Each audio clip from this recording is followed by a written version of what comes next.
Coaching as Benevolence, a podcast for people who are curious about using coaching for self-development. I'm Eryn with Roots and Wings Grief and Loss Coaching.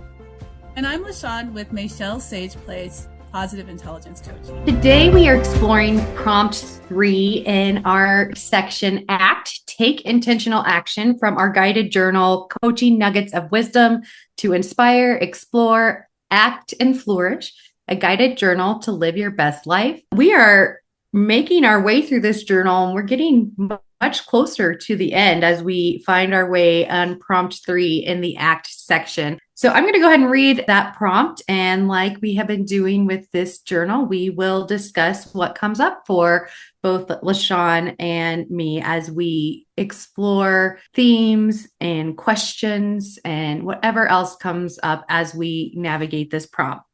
So here we go. Observe when you are feeling feelings of play like joy, thrill, and abandon. Notice the moments when your spirit feels light, when joy, delight, or a sense of playful abandon rises. What awakens that feeling in you? How does your body respond when you are immersed in play? Reflect on what these moments reveal about your essence and what it means to feel truly alive. What is one action you could take to make room for more play in your life? I know throughout the seasons we've hosted so far on our podcast that we've talked about play at various points and its importance for well-being and for personal growth.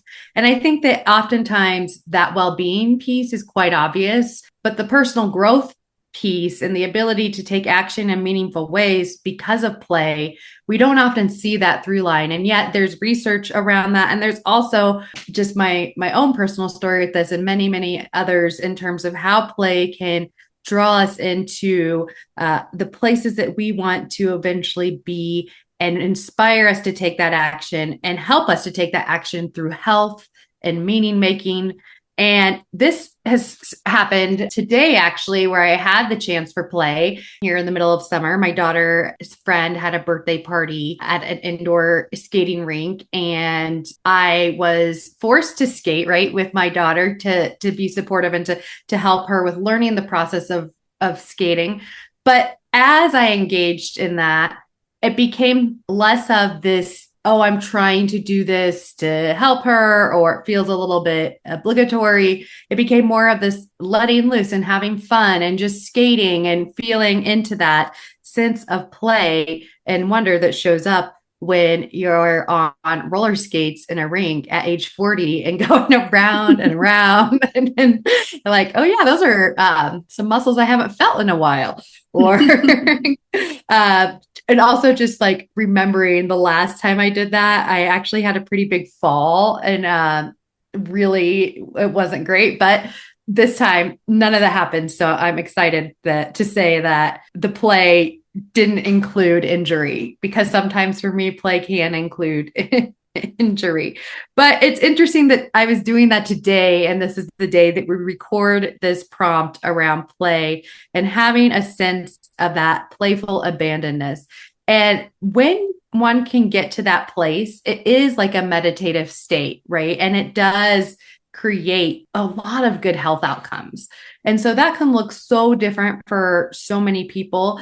And it can be, when I think of play, I think of something that's very physical, right? Like whether that's playing basketball or playing a sport, kickball, something like that. But play can also be theater. It can also be music. It can also be a lot of things that really leads to that delightfulness and sense of abandonness. And so, L Shawn, I'll ask you, maybe when is the last time that you truly played? And then what are your thoughts on this prompt? Yeah, I was thinking about what you said about being at that birthday party and indoor roller rink where you were at first very focused on, helping your daughter, and then it being kind of like a task that you were more like in your head about, but then you were able to let go of that part of it and just really enjoy the activity. And that's such a good question, because I've been, in the weeds with work and just really very taking things so seriously and there's so much happening in my life right now that I haven't really had time to experience those feelings of joy, thrill, abandon. Those feelings I haven't felt in a while. So I'm trying to think back to a time when I was actually not, um, thinking about the way to do something or taking things seriously or being more adult about things. Just trying to think the closest that I can get to a time when I was able to just enjoy a moment and experience those feelings around play would be last year. And I don't know that this is necessarily about play as it is about kind of surrendering to a moment where I'm learning something and I'm just enjoying the new experience. And so what comes to mind is last year, I think it was last year, maybe two, last summer, there was this event, or I don't know, this, let's say event, because it was an ongoing thing. So Niwot, the town just south of Longmont, it's about 15-minute drive from Longmont, 20 minutes for me because I'm like North Longmont and not in the south part of Longmont. But it's called Dancing Under the Stars. And my husband and I participated in that a couple times. And when I was learning these new steps, and I am a type of, I would say I'm more of like an intuitive dancer. I dance and move my body to the music, however it feels. So when it's like a choreographed or if it's like a if it's structured dancing, I have two left feet. I go left when I should be going right. And I just remember that in that moment, I was just like you, Eryn, very in my head, thinking about, this is a task and thinking about, I'm partnering. It's social dancing. So you're actually going to be in this, it was social dancing. It was like ballroom dancing. And we were in a circle and we would have to change partners. And so I would have to change a partner each time. And so there's that's very nerve wracking when you're with someone that that's like a stranger to you and you're, having to move with other people. And so I was very much aware of that. But then there was a moment in that where I was just listening to the music or I was dropping into my body and feeling what it felt like, the different steps and what my body was doing with those steps. And although it's not necessarily an example of play, but it is an example of being present and experiencing the moment in the moment, getting out of my head and experiencing the moment in the moment. And that's what I think about when I think about play. If you think about children, that's how they learn about the world. They learn about the world through play. And they're able to learn about the world, their natural world, the way things work through experimenting, through dropping their toys, through banging. They learn about sound. And they're able to do that because they're in the moment and they're not, there's not that inner teacher who's like evaluating everything they're doing. They're just in the moment, experiencing what's happening. And that's what I really associate with play. And I find it kind of sad. There's my inner judge. I find it kind of sad that I don't have any other memories of like of playing. Would you count family constellations as play or not? Would I count family constellations as play? That is really interesting. The way that I see family constellations and how I experience family constellations, it's more of it's a surrender in a different way, and it's experiencing things in the moment and getting out of your head. But it's not, for me anyway, it's not the same as play in that it's not a diversion, and it's not there can be experiences of thrill and abandon and those type of things, but it's not mine. How do I explain that? When I'm in the field, the me, the self that I identify with does not exist. I am a channel for other energetic signatures.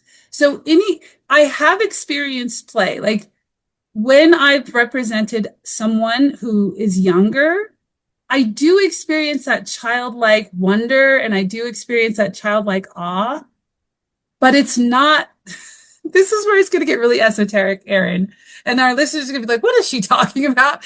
You have to just, it's like, you can't know about the Yeah, matrix. You have to be in the matrix. It's like, right. Like, no, I hear you on that. Like with family you constellations, know, you just have to experience it. yeah, I've definitely experienced those emotions of play. I do, and I'm really glad you brought that up, Eryn, because it allows me to re-experience that abandon that comes with children, that feeling of carefree, um, just no sense of fear, no sense of risk, feeling completely and totally supported.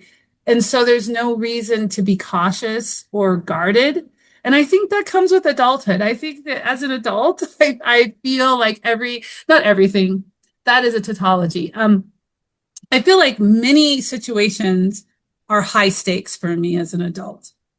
And so being in the field and experiencing the childlike wonder, the playfulness of a child, the the how do I say this? The glee of a child, just the nothing, there's no jadedness, there's nothing like that. So yeah, I have experienced that in the field. I don't know that it's the same as that feeling that you have when you play, because it's a little different. It's a little different. How about you? You've been in the Yeah. field, Eryn. What would you say Yeah. that it's Well, similar? I mean, just that this concept of like where you are engaging in a representative way with other people kind of evokes a sense of that similar play that happens in childhood. But again, it's representing, it's not like acting, you're not. So I don't know. I think it's both. I think that's some Mhm. of the magic of it, that it holds so many different modalities in itself. And so I really like that. And then I don't know if I've told you this, but I started taking tap lessons. Have we talked about this? No, no. I've had two Okay. so far. So when my daughter has dance, and during that time there's an adult tap class for, I mean, I am a beginner. Like I have never had a dance class ever in my entire life. Yeah, So there's that carefree, like as long as I'm moving my body and just like learning a little bit, right? Then it's totally worth it. But what's yeah, really cool that I didn't expect and didn't even think about really was that my daughter, in between her classes, looks in the window and watches and just grins from ear to ear, because I think she's like, oh, my mom is engaged in play. My mom is, doing this thing that is really exciting to her, I guess. And so I didn't expect that, but it made me think about it during this conversation today in terms of, when our kids can see us play too, they can know that play is a healthy behavior through adulthood, and that, there are a lot of opportunities to do that in so many different ways. And so that's been kind of like a extra push. I'm like, she's just so happy to like watch and like look through this window, and then she'll like wave. It's so cute. And I'm like, okay, this feels good in that way too, right? Like, so that's just come up recently. I will say it's harder than I ever thought it would be. uh, yeah. So if for all those professional tap dancers and people who tap dance, I'm very much inspired. That's amazing. It's hard. Yeah. So that's come up too, and it's really cool too because it's all like I would say the age ranges in the class from probably late 20s to like 70. And so seeing that play, I think, is also really helpful for me to just kind of see across some of the adulthood ages and as people are engaged in play. So, how does your body respond when you are immersed in play? What awakens that feeling in you? These are some of the questions on this in this prompt about play, and it's about feeling into our bodies. And I know, LaShawn, I think last week you talked a lot about like being in your head a lot, and how do you get into your body? And we didn't really go there. We didn't like really go into, well, how do you get in? And I think sometimes having that forced class that you sign up for, or like I had to get into my body and like focus and learn the steps and like, and so for me, that accountability is one way that's helped me reduce stress, manage challenging things that may come up day to day. But you know, even it doesn't have to be that much accountability for other people who don't need that accountability. Maybe it's just dancing at home or playing with clay at home or whatever it may be. And I know there's been a lot of talk about social media and screen addictions and screen time use. And I think this is a really good prompt to show that if you kind of step away from that for a bit and engage in play and do that, you know, rather consistently, I think that will support people's well-being, support creativity, support focus at work, all of those things. So I also mindlessly scroll like new stuff or like, you know, and I could just put my phone down and step away for 5 minutes and maybe go do some jumping jacks or color or do something a little bit different. So those are just some of the ideas and things that are starting to come to mind as we explore this prompt more. And then going back to that question, how does your body respond when it's engaged in play? It wants more, right? Like it's like, okay, I like that. I want to do that again and again. And so those are some of the themes and thoughts that are coming up for me.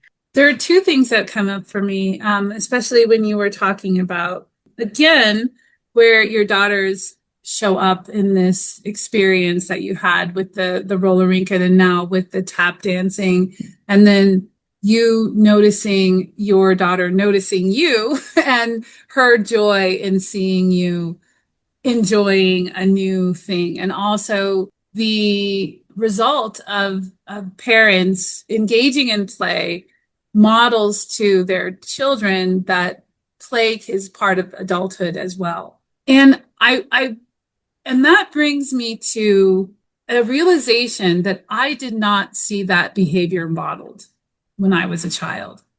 My parents were very serious. They did not, I don't think I ever saw them engage in anything new or exciting. You know, my mother was very laser focused in building her nonprofit, and she was at meetings all the time. And so whenever I saw her, she was either, you know, going between meetings.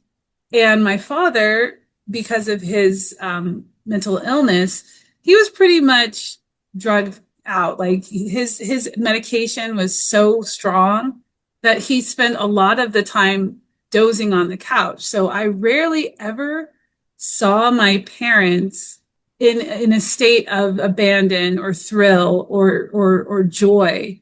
And so it makes sense that now as an adult, I would find that difficult myself, because it really shows me how that experience, having not had that experience, it has shown me and maybe given me some perspective on how play shows up in my life and how this is a challenge for me. Incorporating play in my life is a challenge. And I spend a lot of my time, you know, very serious and, you know, thinking of all the things that need to get done and all the responsibilities and duties that go with being a wife, a mother, a leader.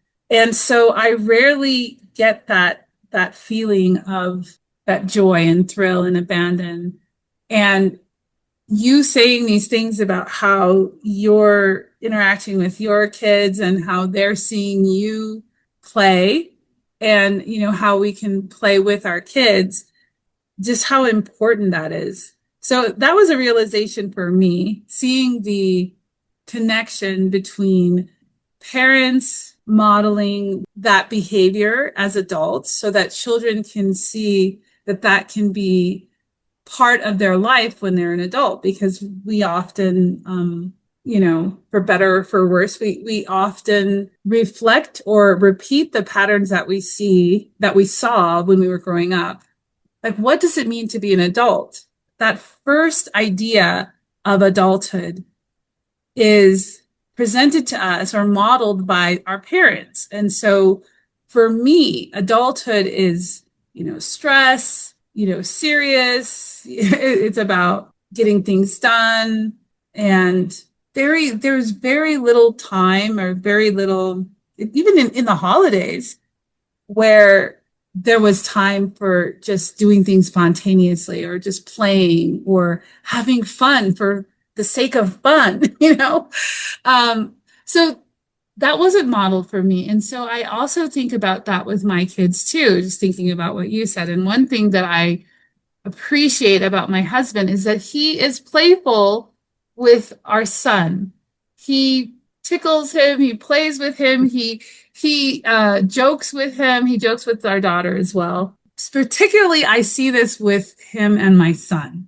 And he also wants to do things with our children. Like, he wants to go do things like traipse around in the woods together, things that kids do.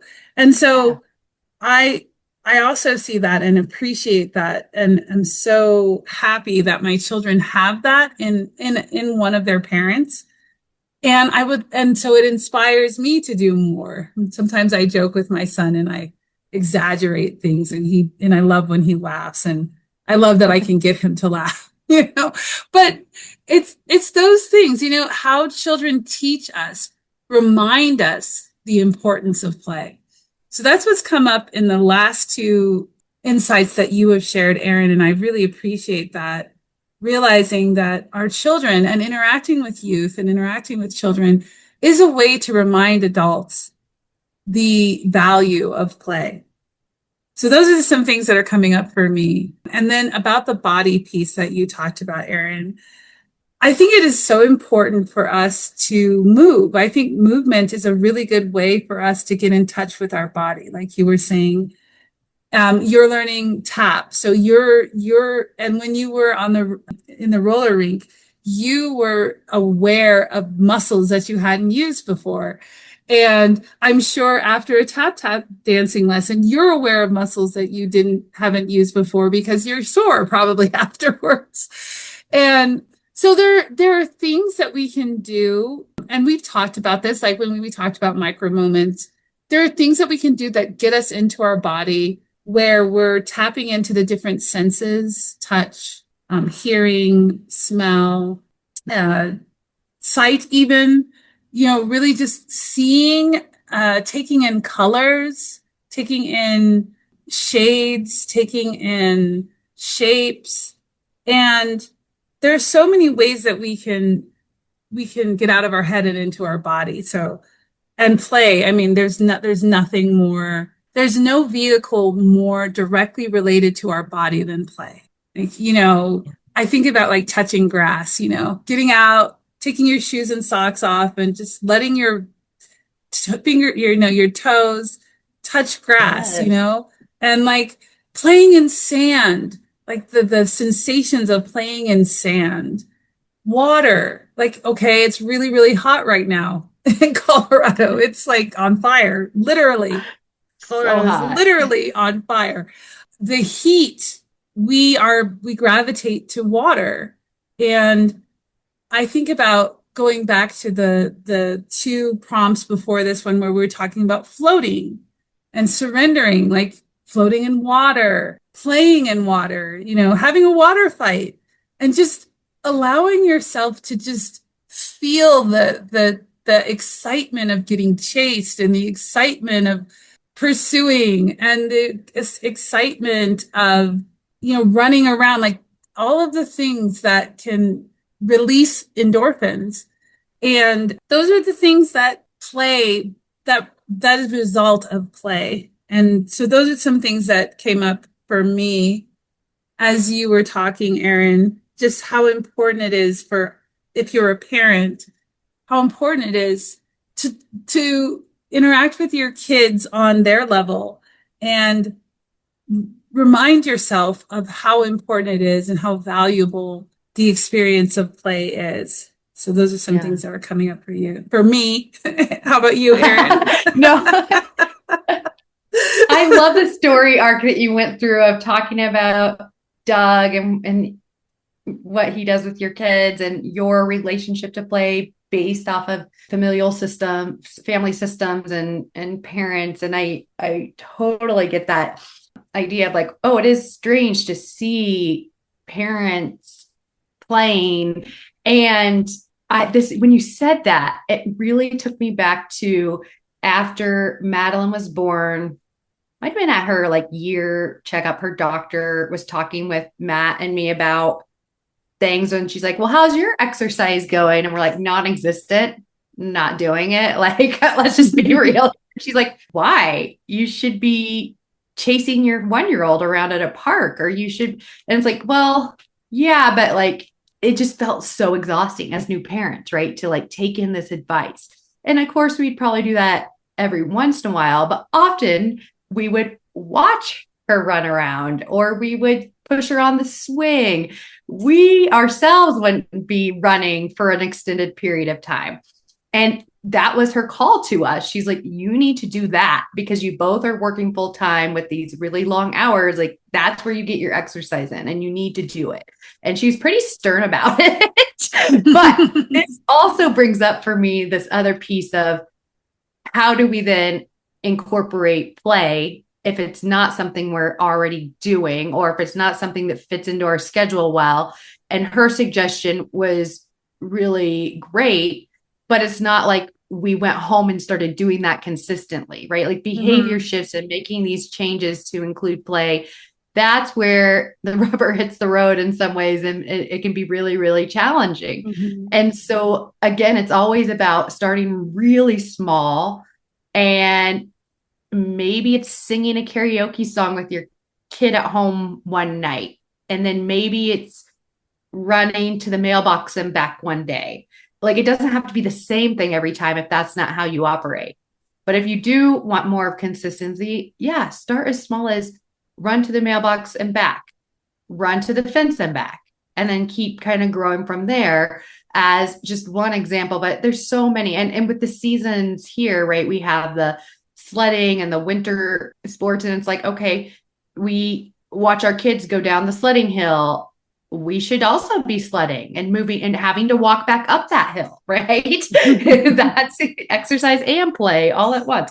So yeah, there's so many opportunities, especially when we think about engaging from a multi-generational approach with our youth, but also beyond that, like, maybe it's oh, this reminds me when I was working one of my, oh gosh, this was probably like 14 years ago. I got this container that had a bunch of popsicle sticks, and you drew one and it gave you like a workout, like a workout thing you needed to do. So like a wall sit or jumping jacks or run up the stairs in the office and back. So it's just a way to keep people who are at their desks a lot from sitting there the entire time. And I really enjoyed that then. And then once I started having kids, I'm like, I don't have the energy for this. But I kept those. I kept those popsicle sticks for, oh, we probably finally got rid of them like last year.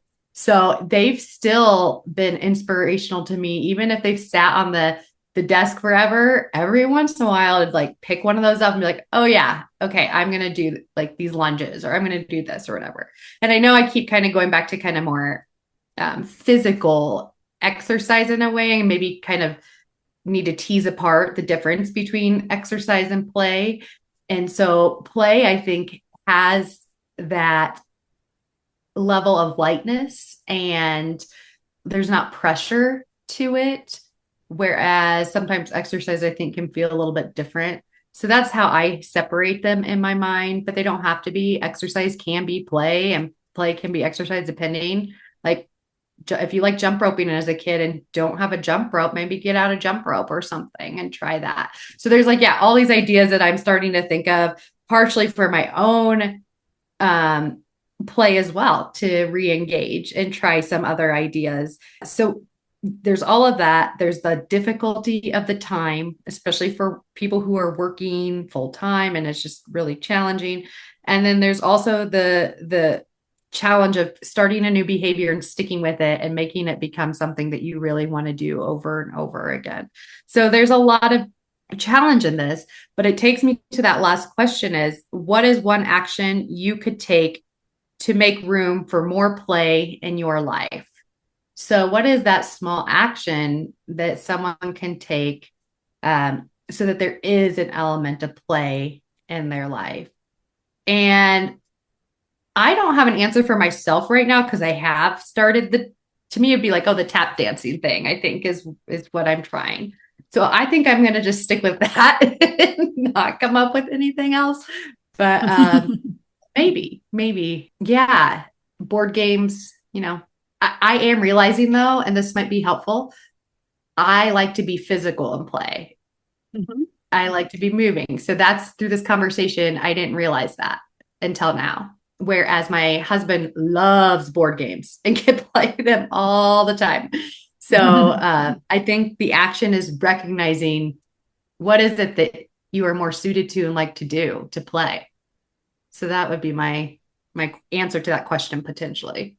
Yeah, I like that you, again, this comes up a lot in our conversations, the customization of the prompts and the customization of the suggestions, and really understanding and getting to know oneself and fitting in what works best for ourselves. And that, I think that getting to know ourselves, if we are out of practice and we get too involved in tasks and obligations and roles that we play and responsibilities that we have, and that becomes ourselves and that becomes our identity, it can be difficult to, know if that is outside of what we see ourselves as. And I'm speaking mostly for myself because I would say that I'm, more, I really am on that journey of being a human being instead of a human doing.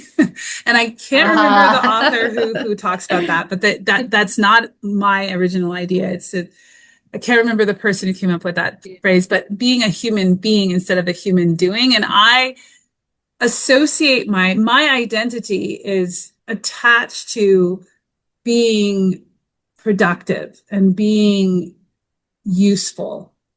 And so there isn't a lot of space in that for me to include play because play is an entirely different way of being.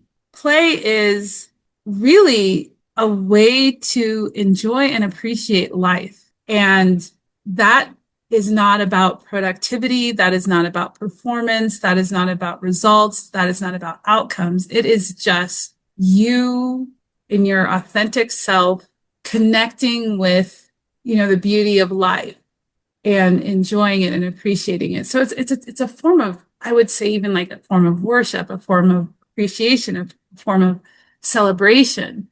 And if one's identity is wrapped up in productivity and how useful they are to other people, then there's not a lot of room for play. That's what I'm finding.